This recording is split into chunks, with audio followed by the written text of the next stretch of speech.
Good morning, everyone. Welcome to an episode of Coffee Break with Card, La Hora del Cafecito Sister Show. My name is Lourdes Quinones, and I would like to welcome you to the show. So come on in, sign in the comment section below, and let us know if you're drinking a cup of coffee with us. We'd love to say hello to you. Coffee Break with Card is a program dedicated to all those in our community who are living with autism, to their family members, and to all those who support them. So come on in, join us, and like I said, sign in, let us know, say good morning, let us know if you're drinking coffee so we can call out your name. All right. In today's episode, we'll be showing you the first part of three-part series focused on applied behavioral analysis, or ABA. And we will be explaining what it is, as well as answering some of the frequently asked questions we're asked around here all the time about this therapeutic approach. So join us. We have a lot to talk about. But first, let's get started by introducing you to your coffee break hostesses for today. As I mentioned, my name is Lourdes Quinones. I am a card consultant assigned to the primary age group. And professionally, I am a pediatric physical therapist as well as a special education teacher.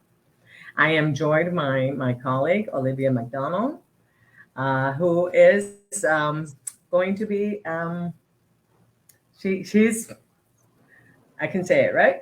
Yes, you can say it, Lourdes. Yes, okay. Olivia is the mother of a beautiful baby boy and will soon have a little baby girl, mother of a new baby girl that's soon to be here.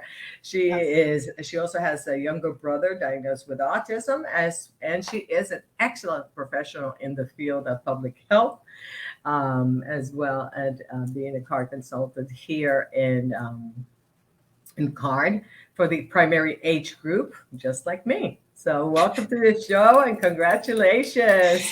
Thank you, Lourdes.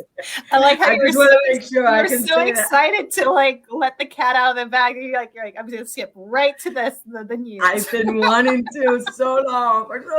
I just want to double check. I am able to. All Thank you, right. So Lourdes. congratulations. Can't wait to have little baby sister around. Anyway, so before we get started, we want to review the rules by which we want to adhere during this programming to ensure a safe environment for all of us. So remember to keep an open mind, maintain a positive attitude, and use respectful language. Okay. So before we get started, do we have audience members to say hello to this morning or any comments so far? Yes. So good morning again to Mark, Good our morning, president, Mark. Thank you. of our constituency board. Good morning. Yes. All And right. also to our colleague Chris Good morning, Chris. and Ellie. Good morning, Ellie. Thank you for being here, guys. All right. So, for those of you who are just joining us, today's episode will be the first in a three-part series and focused on applied behavioral analysis, or ABA. And we will be explaining what it is, as well as answering some of the frequently asked questions we're asked about this therapeutic approach. So, join us. We have a lot to talk about. So, let's get started. Okay. So I'm going to be asking the questions, and Olivia is going to be answering them. So, first question for you, Olivia, is what is ABA therapy? Yeah, we'll start with the very basic one. Yes. So, according to the Behavior Analysis Certification Board, behavior analysis is the science of behavior, and its guiding philosophy is rooted in behaviorism. Which is based on the premise that attempts to improve the human condition through behavior change, such as education or behavioral health treatment, those things will be the most effective if behavior itself is the primary focus. So research done by behavior and analytics scientists have found that behavior is a product of its circumstances, particularly the events that immediately follow the behavior. And it's really the techniques and treatment approaches for analyzing and changing behavior that were developed based on the research, and that in itself is ABA, is applied behavior analysis. ABA techniques generally involve teaching individuals more effective ways of behaving through positive reinforcement and working to change the social consequences of existing behavior. So again, it's focused on changing behavior rather than any one thing of the individual. There are also many treatment models and programs developed based on ABA principles, like the Early Start Denver model or pivotal response treatment. So, it's a very broad field, and there's constantly research and things being done and discovered. Yes. So, what about how can an ABA help an individual with autism? So, just to first clarify, ABA therapy can help lots of different people, not just individuals with developmental disabilities or specifically autism. I know that it has a big association with autism, but ABA principles have been used for many different things. And however, the reason why it has such a close association with the autism field is that it's been found to be incredibly effective for many individuals with autism. Communication and language abilities, social skills, play skills, self-care and hygiene skills, safety skills. These are all the things which an ABA therapist can help an autistic individual work on and help them to develop further. Yeah, and are there certain things that are not appropriate for the treatment with ABA? Definitely. So I'm going to repeat this twice. So ABA therapy is not a cure for autism. Again, not a cure for autism, and should absolutely never be used to force someone to appear neurotypical. Okay.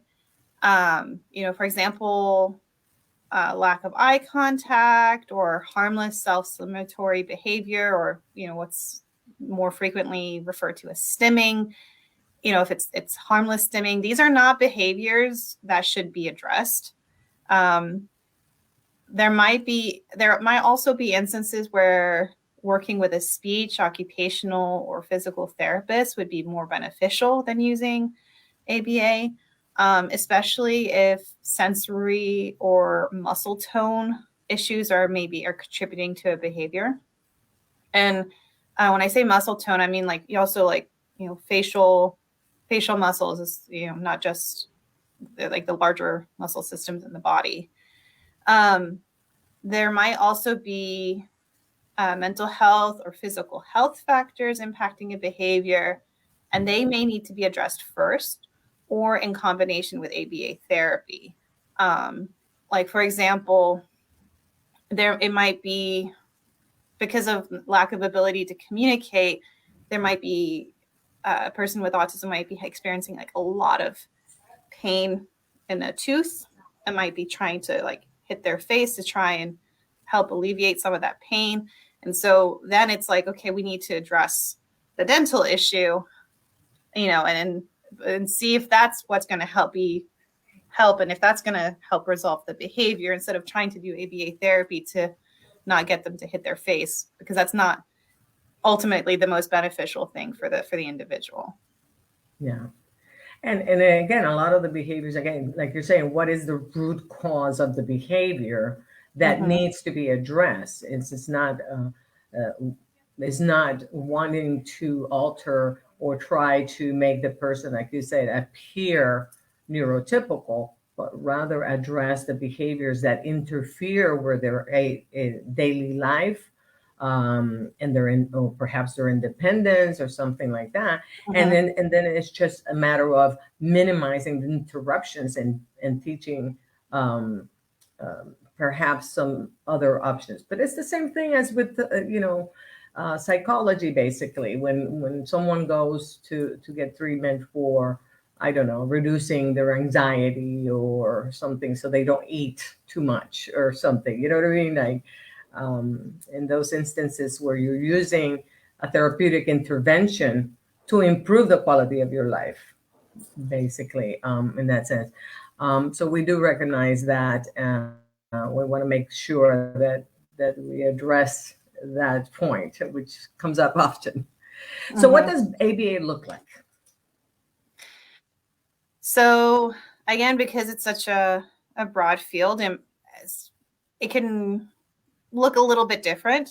But generally, the way it works is a board certified behavior analyst, or BCBA.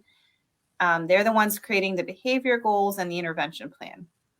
And it's usually a registered behavior technician or an RBT that executes the plan and actually provides the therapy under the supervision of the BCBA. The behavior being addressed, so say they're working on being able to use a toilet independently, is then broken down into smaller steps. Like, first you go to the bathroom, you turn on the light, you pull down your shorts, you pull down your underwear, you sit on the toilet, all those steps. And so it's broken down. And then for there's a positive response and reinforcement for each step successfully performed. So, and then what will be rewarding for one individual with autism is, it's going to depend on the person.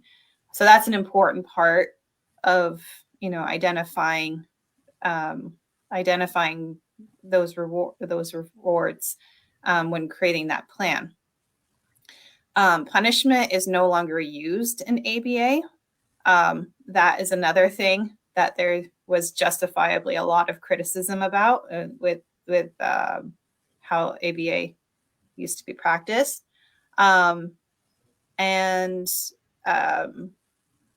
There's also, although there's still a focus on repetition, there's also been a movement away from almost like these drills that used to be done with ABA. So that's also why it's important to find a good provider who stays up with the most recent research. Because again, like I said at the beginning, it's constantly in a very fast evolving field. Data is collected during each therapy session to track progress. And there should be regular meetings to review information related to progress and answer questions, make adjustments and changes if progress isn't happening. And it should be explained to parents or caregivers how to support behavioral goals outside of therapy. I know we've mentioned this a few times in other programs of the therapist is there only for a certain amount of hours. And especially if it's a child receiving ABA therapy, the people around them are the ones who are spending way more of their time. They're spending way more of their time with. And so you need to have the support and reinforcement of what they're learning, just part of their natural day-to-day life. Exactly. Yeah. 1 hour out of every day versus 24 hours versus 23 hours, or awake hours is a different thing. But the parents or the caregivers are the ones that need to be learning and implementing any strategy, whether that's physical therapy or not, or other ABA or occupational therapy, speech, any of that. So, yeah. So, is there a maximum age for ABA to be effective? Although the earlier the better, and this goes for all types of early intervention, right? But ABA can be helpful for people of all ages. I think that's a frequent misconception. Behavioral goals and how the therapy is structured could look different for a teenager or adult. So, for example, the goals would be more focused on developing independent life skills, like riding the bus to work, or how to interact with a cashier when they're buying groceries. However, it can be harder for ABA therapy to be covered by private insurance after the age of 14. And that is part of the reason why it's, again, we're sounding like a little bit like broken records here, but that's also part of the reason why we always encourage families, especially families with young children, to apply for the agency for persons with disabilities as soon as possible, since it can take a while on that wait list. But that is a funding source that can continue to cover ABA services into adulthood if they're needed.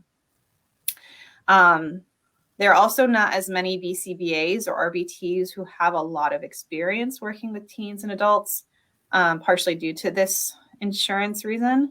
But ABA principles remain the same, and a good BCBA should be able to modify a program to make it age and developmentally appropriate. And my brother is going to be, he's almost 32 now. He'll be 32 a week from today. So happy early birthday, Kyle. But he still works with a BCBA and RBT on like improving his independent life skills, and especially like some of those social skills, if for making it easier for him to go out to the community and to be less reliant on other people. Yeah, awesome. So can ABA harm address some of the harmful or destructive behavior? Yes, so ABA can be a really great tool for addressing behaviors that are dangerous, either to the individual with autism and or other people. So in these circumstances, the goal is to identify the trigger or triggers of the behavior and then teach a safer alternative. So for example, to use like noise canceling headphones rather than, if they're hitting their head because of how, uncomfortable from a sensory point of view, the noise is. So, and then the other important thing to know is that depending on the severity of the behavior, things such as safety plans and collaborating with other professionals like doctors or therapists from other disciplines should be part of the overall plan to address the behavior. Some BCBAs and RBTs do not feel comfortable working on these behaviors, either due to inexperience or concerns for personal safety or liability.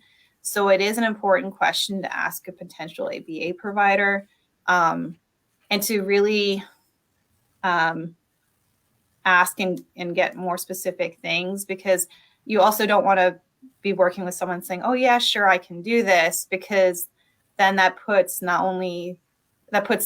both the individual with autism and the therapist in like potentially a dangerous situation. So it is something you have to be, you have to do your research and have a careful plan and supports in place.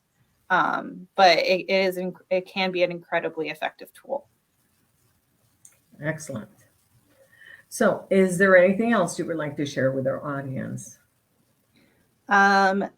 Yes. So we only had time to answer some of the most basic questions today.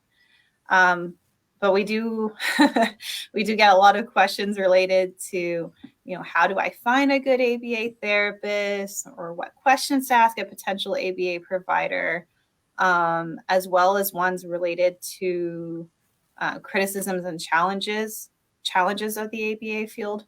And so those questions will be the focus of future episodes. But I did want to bring it up because if there is something specific you would like covered during those shows, please let us know in the comment section below, so we can ask our guests. And I am also going to share a couple links to some behavioral resources in the comment section below, just so that people have that information as well. Yes, perfect. So you heard her.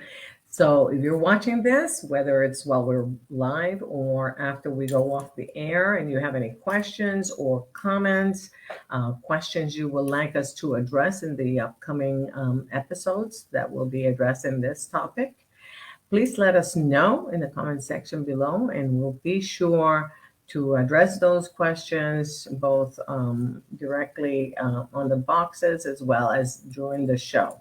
Okay.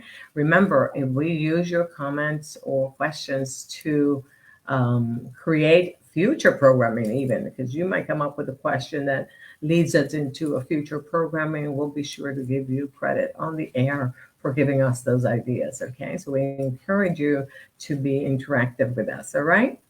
So let's see. We're coming to the end of the show, but I wanted to find out, do we have at this time any comments or questions to address on the air?